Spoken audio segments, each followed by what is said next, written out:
پیسې ډېر خوند کوي مضبوطه ډېر خوند کوي سوای محبت خان ښه او ستا تر خبرې پورې ما ته خبر رایاد ستا 3000 روپۍ راکړه دومرې ګټه به په در وکړمه ستا به په ګردو مردونې ګټه نه لیدل ته خالي 3000 روپۍ راکړه تر دا دوکان ووځمه دستي به ګټه در په لاس کړم خالي ته راواړوه دی نه چې بیا په ټکه راووی ورور په ذمواري ما ته چې بیا تاوان راشي په هغه شپه بیا خوب نه راځي انشاءالله خوب او دا واره که تاوان رالی ځان به تر ګاډۍ لاندې کوم کور ته بیا نه ځم ګوره دا یاد لرې دا ور به ګټه راکوې دا یوه د ګټ د څه ذموار یم دا 3 بس که 500 به زر وګورم بس دغه 500 ستا د 3000 روپۍ دي راځه راولاړ ته اوس دستي زما په غېږ کې دا نشته چې مون اوس دستي مخامخ ته ګټه ته دروم راځه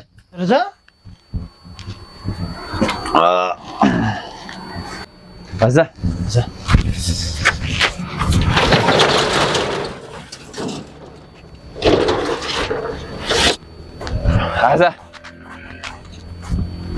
جسه سر خلاص وي ته سپینه اصل ګی خدا دی چې سړی کاربار وکړي ژوند جوړ کړي کاربار وکړي پیسې ژوند کار کش کچار دا شان خوند کوي ګټه خوند کوي ګټه د تاوانونو هم زیاته ډېر کړي دي ګټې به کوو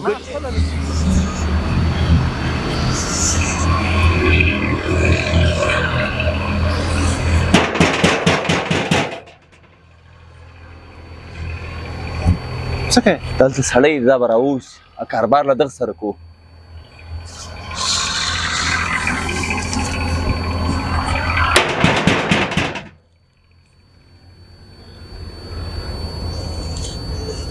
اتا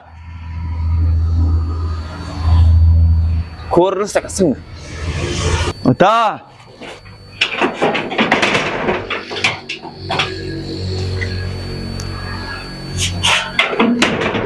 جوړ په خیر سلامت څنګه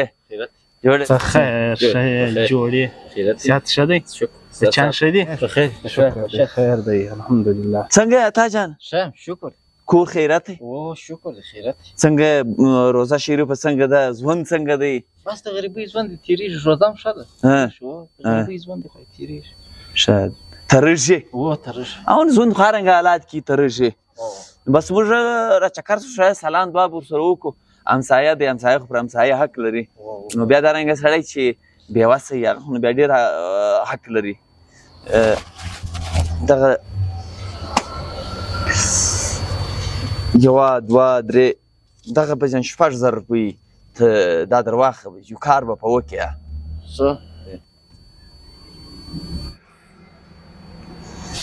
د غریبۍ ژوند دی ته به یو کار په وکړې اختر هم را روان دی بس په دغه باندې شاید یو خرچه به ورکړو موږ درته ځو اتا بس ته لاړ خپل کار به وکړې بس موږ ځو خپل کار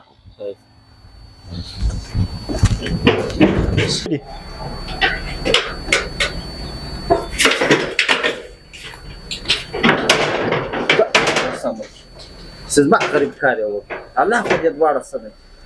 پاک پروردګار خو دې دواړه څه نه کړي سزما د غریب مدد کې محبته وروره تا پیسې څه په وکړه تا دی ګټه د دی کاروبار دی ای اوس د ده پر در باندې وی که څنګه چې په ټکه ده وولي شریفه تا خو ګرد عمر د ګټې کاروبار وکړي بس ګټمې تر دغه بله غټه ګټه ستا نه لکه دغه ماسې اوس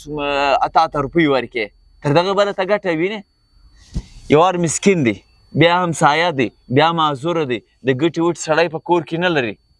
نو په دغه باندې موږ دغه همسایه له په دغه رنګه ورځ چې اختر هم را روان دی روزه هم ده او دوی بیمار هم دی سړی هم نه لري مسکین هم دی همسایه هم دی چې موږ همت نه ورلو موږ یو مالي امداد نه کړو سره څوک یې ورسره کوي او تر دغه بیا بله ته ښه ګټه وینې یا دوی نه خبر کړی وای بیا خو ما یې 500 درکولې 500 خو به نو را بچا وې تا خو ګرځې راځه لوټي ګڅه نه دی ما 500 ستا هغه زیاتې تللي څه تاوان به در ورسېږي دا دونه ډېر جایداد دی کم دی جایداد هغه د 3-4 برمې دی هغه بیا په جایداد کې نه حسابې هغه نو نغدې نه دي ما په جیب کې دغه 3000 لري باشه دغه 3000 زلاړې اوس نیت واپس کا ژغورنو له خیراته نه وځي راځه درځه راځه تا دغه نه جلا کېدې دا رنګه جلا کوو